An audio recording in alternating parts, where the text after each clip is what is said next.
Добрый день, дорогие друзья! В эфире рубрика «Дорожный патруль».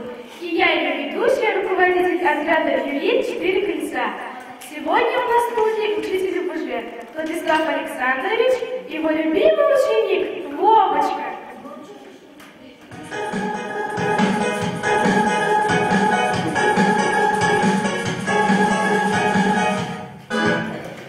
Каждый день, возвращаясь из школы домой, Вова нарушает правила дорожного движения.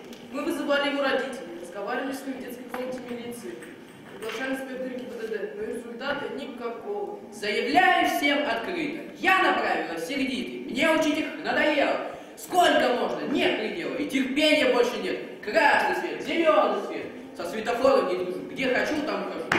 Ну вот, а я что говорю? Осталась только надежда на вас и вашу передачу.